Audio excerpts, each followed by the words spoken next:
Hello, thanks for returning. I hope this video finds you happy and doing well. As you know by the thumbnail, this video is going to be over 5 affordable foundations for $12.99 or less. So if you're interested, then just keep watching. So before I get into the video, I want to quickly say that I hope all of you out there are healthy and safe at home with your families, and just know that all of you all are in my thoughts and prayers. So just continue to be safe and think positive. Okay, so let's get into the foundations. I have a total of 5, and I kind of want to talk about my experience with the foundations and talk about who I think the foundations are best suited for. And I have reviewed some of these foundations, so if you want to go on my foundation playlist and check them out, you can certainly do that. So I'm going to start off with the Loreal Age Perfect Radiant Serum Foundation Sunscreen. Now, I didn't review this foundation, but my YouTube bestie NeeCJae reviewed this foundation, and I'm going to link a card up above so you can check her video out. It's very thorough, and she talks about this, and she likes this foundation.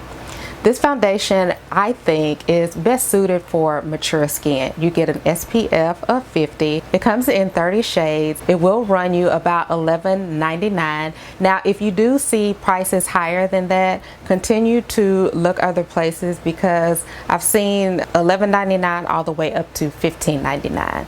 So $11.99 is the cheapest that I've seen. What's really cool about this foundation is that it kind of feels like you're actually wearing a serum on your face, and who doesn't love that? But it isn't a heavy foundation. It's not going to move around on your face. It's not going to accentuate fine lines, and you really don't even have to set it. Now, of course, if you choose to set it, you definitely can do so. But if you do have mature skin and you're looking for a really good, affordable drugstore foundation that is going to meet your needs, I would definitely check this one out. Alright, so this next one that I have is by Revlon, and this is the PhotoReady Candid Glow Foundation.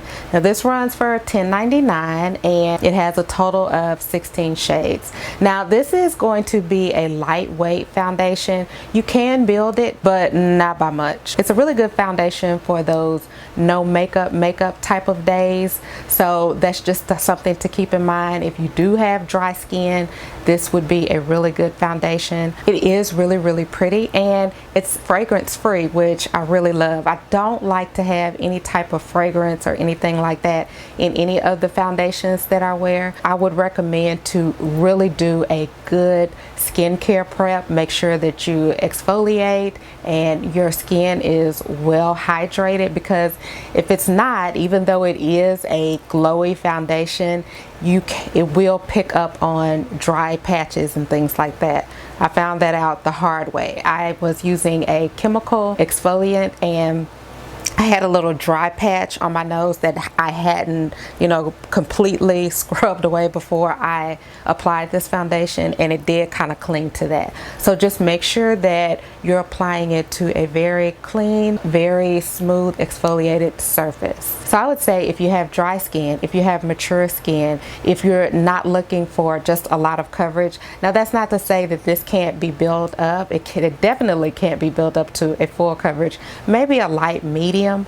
But if you just don't want a lot of coverage, but you want something that is going to give you just a healthy, really pretty glow, I would say to check this one out. Alright, so the next foundation that I have is by Maybelline, and this is the Dream Radiant Liquid Foundation. It comes in a bottle like this, and you can find this foundation for $10.99. It does have 20 shades. Now, I do have some thoughts about this one. I feel as though this is a very pretty foundation. I don't necessarily know that it's for mature skin, only because it's a bit on the thick side, and after a full day's wear, it can kind of settle into fine lines, and it can kind of accentuate those types of issues. However, it does have some really good ingredients. The only drawback to that is all of the ingredients, the good ingredients that it has, all of those are listed kind of low, which tells me that it's not a lot of those ingredients in this particular foundation, but at least they are trying to provide something with this foundation. This foundation is buildable, but be very, very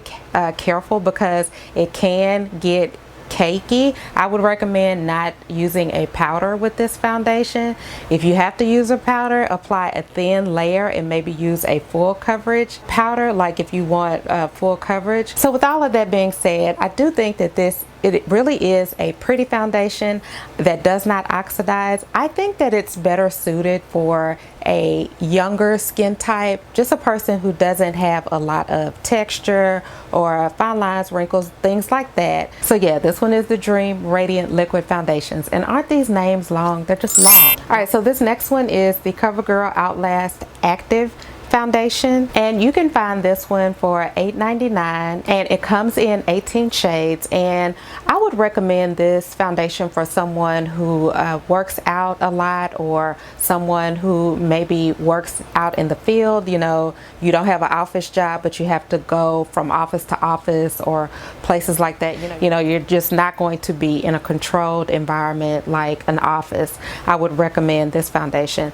I've worn this foundation to the gym. It is a matte foundation, and it does not break apart when you sweat. It does claim to be sweat proof, but that that claim is not so, because I were working out and you can't help but sweat. Now, once I did sweat, it did not break apart, and after, you know, I finished with my workout, it dried back down and it looked exactly the same as how it looked when I first applied it. Now, as far as it being transfer proof, if you just actually, once you have the foundation on, if you just touch it after application, it's not going to transfer. Now, if you rub, you know, I've seen people do transfer tests and they literally took a towel and rubbed it, then yes, it's going to transfer. But for me to actually, let's say, you know, if I were to go like this, it wouldn't transfer onto my sweater. So I think that that claim holds true. Overall, I think it's a super foundation for working out in. And a lot of people, I've heard some people say, well, who wears foundation to the gym? I see a lot of women. The gym that I go to, I see a lot of women that have a full face of makeup, and it's typically women who are getting off work and, you know, they're coming in from work and they just go ahead and change their clothes and start working out. But if you're that type of lady that's looking for a foundation that can hold up, you know, that's not gonna break apart and look crazy after you finish with your workout, you've got to try this one. All right, and the last one that I have is by Milani, and this is their Screen Queen foundation, and it comes in a little bottle like this, and it runs $11.99. It does have 45 shades, and this foundation is better suited for younger ladies who don't have a lot of skin issues. Now, mind you, that's not to say that someone with mature skin couldn't wear this one. I would say that the prep is going to be a little bit different. It does feature antioxidants in this foundation that's going to help with your skin barrier. It has a blue light filter technology, which claims to help with the blue light from your phone. When you're talking on your phone, it's supposed to provide protection against that. Who would have thought? I didn't even know something like that existed. But the reason that I'm mentioning it to you all is because I really do think that it's a pretty foundation, and I think for the younger ladies out there, it would look absolutely gorgeous on you all because you don't have the issues that mature ladies have. But this foundation feels lightweight, even though it kind of is on the thicker side. You know, it's not very fluid like water, or very thin like water. Speaking of which, I particularly love those type of foundations, but that is the consistency of this foundation. So again, this foundation is really pretty. So that's pretty much it. Those are the 5 foundations that I just kind of wanted to talk about a little bit to kind of help you all decide which foundation you think is best suited for you and your needs. Let me know down in the comments if you have any of those foundations and if they work or do not work for you. I'd love to hear about it. Thank you so much for tuning in, and until my next video, smooches.